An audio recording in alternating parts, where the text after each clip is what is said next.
Hey everybody, welcome to the Please Read Me a Story stage. I'm Clay Smith. I'm the literary director at the Library of Congress. Thrilled to see everybody here. This, of course, is Mac Barnett, who's written many. All right, let's hear it for Clay first. Clay puts this festival on. What, you've written like 300? That's about right. Yeah. So who loves Goodnight Moon? Who loves it? Okay. I see a little bit of enthusiasm out there. It's the 75th anniversary of Goodnight Moon. Mac actually wrote Goodnight Moon. Mac is 76. I wrote it at year one. Yeah. So we're going to talk a little bit about Goodnight Moon, and Mac also has written this really beautiful picture book, The Important Thing About Margaret Wise Brown. Yeah, and of course, Margaret Wise Brown is the author of Goodnight Moon. So we're going to talk about the book, we're going to talk about her, and a lot of good stuff, and we will have time for your questions. So be thinking of those. Do you want to read for us from Goodnight Moon? Quickly, yeah. Okay. Yeah, to start off, so we know what we're talking about. Yeah, how many people have read Goodnight Moon? All right, and I want to see again, who loves Goodnight Moon? Raise your, does anybody not like Goodnight Moon? All right. Did anybody, I love it. Did anybody It's allowed. at the age of 2 or 3 sort of nibble on their copy of Goodnight Moon? Like, Yeah. Okay. Who likes the way Goodnight Moon tastes? Yeah. So to celebrate the 75th anniversary of the publication of Goodnight Moon, which I believe is not only this year, but is today, Yeah. we thought no better way to do it than to read this book out loud to you right now. And by the end, hopefully, everybody's going to be asleep, and we're not going to have to do the back half of our presentation. So Yeah. here we go. Very easy. Goodnight Moon by Margaret Wise Brown. Pictures by Clement Hurd. In the great green room, there was a telephone and a red balloon and a picture of the cow jumping over the moon.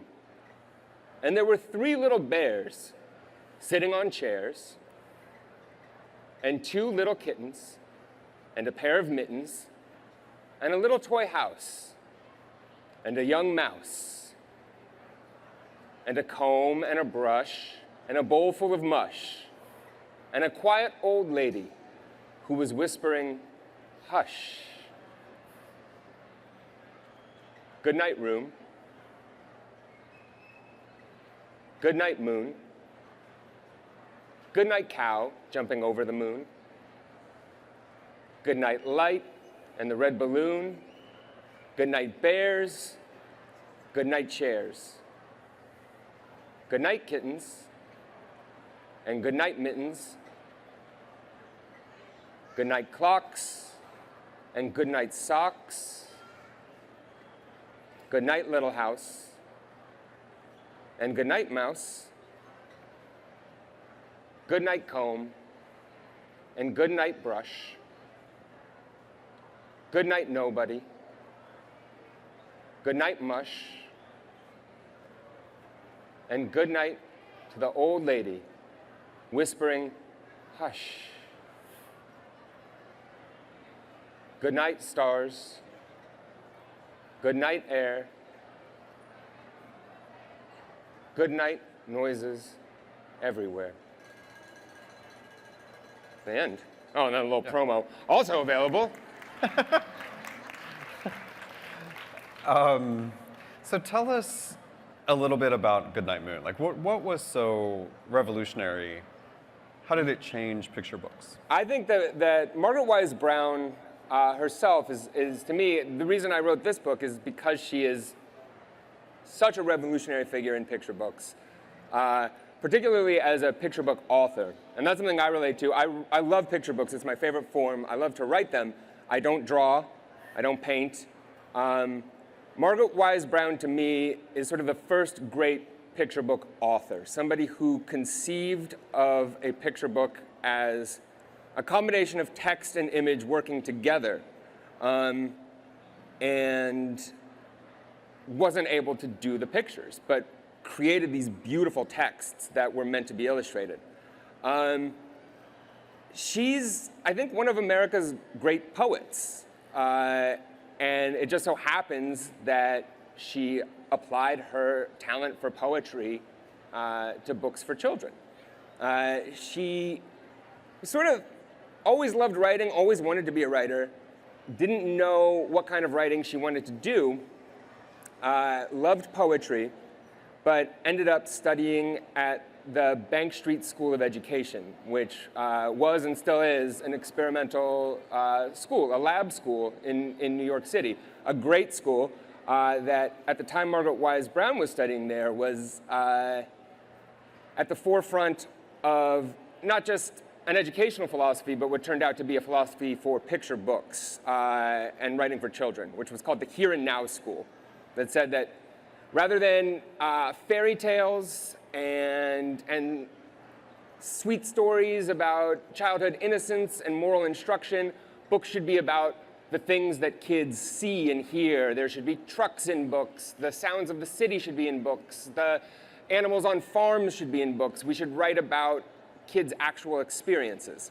Margaret Wise Brown was studying to be a teacher, and her evaluations were so funny. People would be like, you know, she's not like the best teacher in the world, but she loves kids and the kids love her, and she just sits there and talks to them, and they just love talking to her. She's not really meeting the pedagogical standards, but she's conversing with them on this level that it's their level. And that, of course, that's the difference between my job and the job of a teacher. We're something different, and that's actually a phrase that Margaret Wise Brown used when describing picture books as opposed to teaching. She said, writing for children is something different. And she was a great conversationalist with kids. I think Goodnight Moon, to me, the reason this book is so woven into the fabric of the culture of American childhood is because it is such a beautiful understanding of the complexity of going to bed. I think that going to bed is it's a weird time when you're a kid. I was scared to go to bed. Sleep is so odd. It's still so odd when you think about it. It's a letting go. It's scary, and I think that it's you know, I used to, like, when I would lie awake at night, I'd be like, what is sleep, and what if I didn't wake up? Like, is that possible? Does that happen? These are things that kids think about late at night. And by late at night, I mean like 7:30 p.m. And I think that this book acknowledges that. It acknowledges that scariness, and it's comforting, both in its structure, its poem, its language, the incantatory nature, which is always that sort of that chant you do to comfort yourself, but also in the way that it does acknowledge the abyss. It acknowledges those weird moments. Goodnight, nobody. What an amazing phrase, and what an amazing picture, a picture of nothing. That's the abyss. That's the end. We have a page of nothing in this picture book. Goodnight air, and then there's just some good jokes in there. Goodnight mush. So it really has everything. It's such a radical book, and I think that its ubiquity can kind of hide the fact that this is like a weird experimental poem. That is also, to me, a confirmation of kids' great literary tastes. That the fact that, you know, week on week, Goodnight Moon and Where the Wild Things Are some of the most bought, most read books by children. That's the equivalent of, you know, like Goodnight Moon is like if the collected poems of Emily Dickinson were #1 on the bestseller list every week and adults read it every night. That's not the case. We don't. This is a smart, sophisticated book that kids love and know and understand, and just proves their taste in real literature, I think. Were you read Goodnight Moon as a kid? Yes. I was, yeah. Do you remember that? Very vividly. I very vividly remember it, both the rhythm of it, but also we should acknowledge Clement Hurd's amazing art too. Those colors are so unreal and were unreal at the time. Nothing looks like that book, and that physical space, the Great Green Room, which, by the way, and thank you for putting these curtains up just for our presentation. I really appreciate that.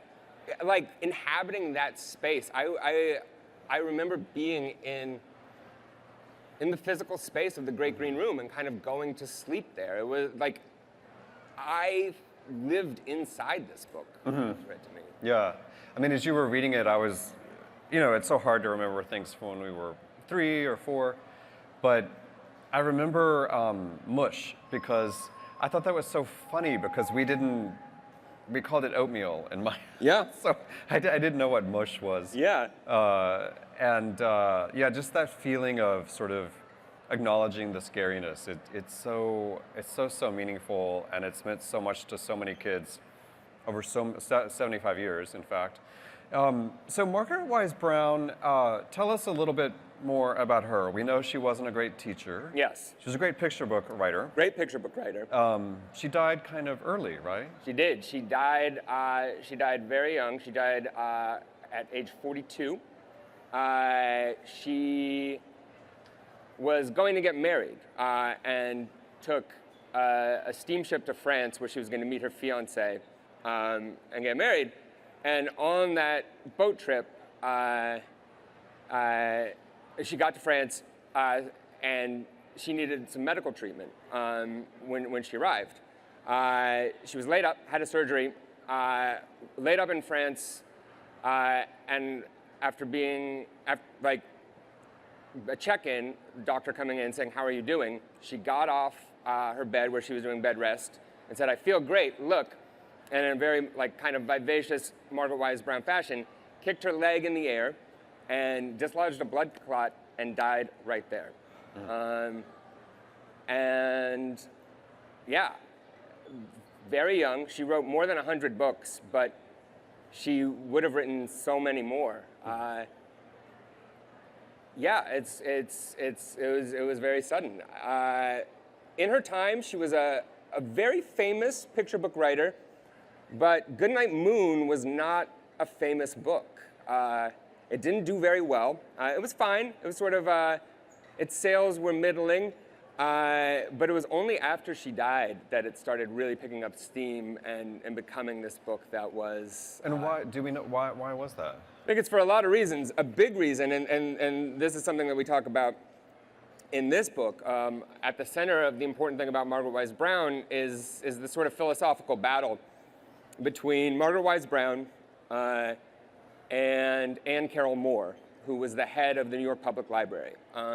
She was a children's librarian, and she really deservedly comes in for it in this picture book, but I should say that she also really changed children's librarianship, and in a lot of ways it was very important to her. She built a beautiful children's room at the New York Public Library with shelves that were accessible to kids and tables that were the right size, let kids get library cards.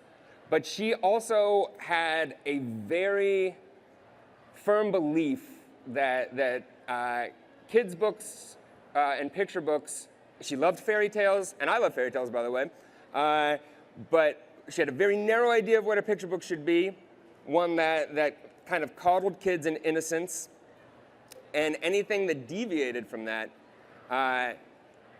she would not purchase for the New York Public Library, and because she was so influential, basically her purchases influenced what libraries across the country would do. And at that time, there were bookshops, but libraries were at the center of how kids found new books. Yeah. She famously had a stamp in her desk, and when she would read a book that she wouldn't like, she would stamp it, "Not recommended for purchase by expert." I have that stamp too. You know what? I actually do have, the illustrator of this book, Sarah Jacoby, made us those stamps. Yeah. So she did not like Goodnight Moon. She didn't like the Here and Now school generally. I I should say that I think one reason Margaret Wise Brown is such a great author too is at this time where you have these two competing philosophies of what a picture book should be, very rigid. One was, you know, backward looking and focused on childhood innocence. The other one, modernist and rooted in realism. Even though Margaret Wise Brown comes up through the Bank Street School and influenced by the Here and Now School, she rejects both of those. She does whatever she wants. She takes a little from over here, a little from over there. She's not going to be bound to any orthodoxy, and you can see that in her work. She rejects that and just does what she thinks is the best for the story. That said, Anne Carroll Moore did not like her work, didn't like Goodnight Moon, didn't buy it, was against it, and that is a big reason that I think it suffered. I think it was only until kind of kids who grew up with Goodnight Moon and that initial, those kids who got it, in the way that this book sticks in your memory, I think it's stuck in theirs. In the way that we like to buy books that meant a lot to us as kids, it grew over generations to the thing that it was today. But it was published in 1947, did not make it into the New York Public Library's collection until 1972. Long after Anne Carroll Moore had died, too. Bad news. I know. So Margaret Wise Brown is a legend in the children's book world. Were you nervous writing about her and trying So nervous writing about her. Yeah. I don't write nonfiction generally. She means so much to me. Writing about a real person is hard. I also am like not the biggest fan of biography as a genre generally, because he's not going to go to the history and biography stage today. I won't be. You won't find me there. Yeah. Because I think that it's very hard to encapsulate somebody's life in a book, especially, you know, there's a tendency to try to explain why people write the things they did or paint the paintings they paint. Like, biographies of creative people are always looking for, like, this is why the book is that way. And in a picture book, particularly, like, a picture book is so short. How do you capture somebody's life in a picture book? And I think that anxiety is all over the important thing about Margaret Wise Brown. It's really motivated by the anxiety of trying to fit somebody's entire life into 42 pages. Yeah. And you have kids. Yes. I have a 15-month-old. Okay. Yeah. So you'll be reading them Goodnight Moon, and then immediately afterwards you'll follow it up with the important thing about... Absolutely. We pump Mac Barnett books hard in my house. No, I actually, it's funny you said, so my son is 15 months old. I just read him a book that I wrote for the first time last week. I'd been like avoiding it because I'm just so scared that he's not going to be into it. Yeah. Like, it also feels weird. It also feels weird to just be like, all right, here we go. Yeah. A special treat tonight. Yeah, from your father. It doesn't matter what like Publishers Weekly or Kirkus Reviews or New York Times says. It's really what your children That's right. say about your books. Yeah. So what questions does everybody have for Mac? We've got some microphones up here. I think we've got someone here in the front. You want to go ahead and say it, and I'll. Okay. Okay.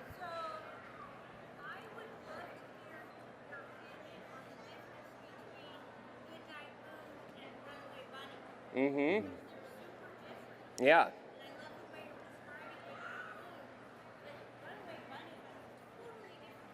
Yeah. Yeah. Yeah. So the question is, so everybody can hear, she was asking about what does Mac feel is the difference between Goodnight Moon and Runaway Bunny, which is another Margaret Wise Brown book. Yeah, The Runaway Bunny is a famous Margaret Wise Brown book that is based on a kind of a classic story structure that she takes and adapts for her own, but it's a bunny saying like, I'm gonna run away and do this, and the mom's like, when you do this, I'm gonna find you this way, and the bunny's like, well then I'll do this, and the mom's like, I'm gonna be right there. Yeah, I think it is. I agree it's sort of a scary story. It's one that to me, like The Giving Tree, is about a dynamic that doesn't feel like a healthy dynamic, actually. Both books are, I think, often read, and to me misread, as like expressions of love, parental love, caregiver love, adult love for kids. I think both are like, there's something sour to both of those relationships, in both the tree and the boy and the two rabbits in Runaway Bunny. And actually, that's what I think is cool about that book. I think it captures. I agree. Like you said, you feel like it's a little scary, that book. I think it is too. I think maybe the little bunny needs some more freedom. Get to express his full bunnyhood. A helicopter parent. Yeah, that's right. Yeah. Like literally, the bunny becomes like a cloud at one point, hovering over the kid. We've got a young lady over here at the mic. What's your favorite Margaret Wise Brown book? What's my favorite Margaret Wise Brown book? Oh, I'm so glad you asked. My favorite Margaret Wise Brown book is called They All Saw It. It's very hard to find. It's out of print. And it's a bunch of photographs. And actually, the photographs were already taken. There was a photographer, and she was very good at taking pictures of animals. So she had a big stack of her photographs of all these animals. And Margaret Wise Brown's editor said, come in and look at these pictures and see if you can write a story around it. So the pictures came first, and Margaret Wise Brown had to make a story. That is so hard to do, and I think the story is so funny and surprising. I love it. It's hard to find, but I think that there is there's a video of me reading it out loud on YouTube, so you can check it out if you can't find your own copy. And I also, I don't know if I should be saying that at the Library of Congress, which is very devoted to copyright being. Check it out. Okay, thank you. What other? Okay, we've got one over here.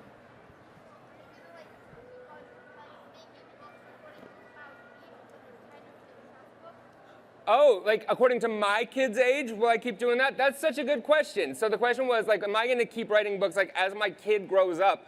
Will I write books that are sort of aimed toward him?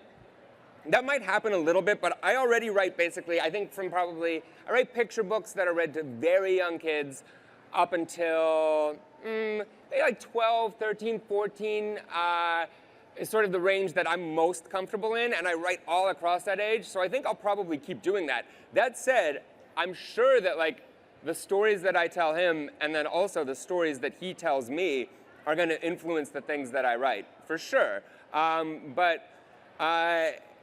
Yeah, that may happen, but I'll probably keep writing for all ages anyway, because I'm writing for more than just my kids. My job as a dad is actually so different from my job as an author. And I have sort of a different set of obligations to kids who are reading my books and then to my own son. And sometimes those obligations are sort of like, you know, things that I might not want him to do in the house. I will write books about, like, wouldn't it be funny if a character did this thing? And I'm going to still write those kinds of books. Yeah. Yeah, you have to. Okay, so we've got one question back here, and then we can go to the front over here. Okay, yeah. Hi, I'm a school librarian. Hi. Yeah. Hey. And I'm your #1 fan. I stalk you all over the place. It's great to see you again. Thank you. Extra Yarn changed my life as a school librarian. I want to thank you for that. I just wanted to share a story. I'm also a mom, of course, and when my son was small, of course, I read Good Night Moon. At that time in my job, I was traveling a lot, and when I would leave, he would often have nightmares about a bear in a chair sitting in the living room, and my husband would have a hard time, you know, figuring out how to comfort him. And it wasn't until years later where I realized where the bears in chairs came from. To this day, he can't stand Good Night Moon. Mm-hmm.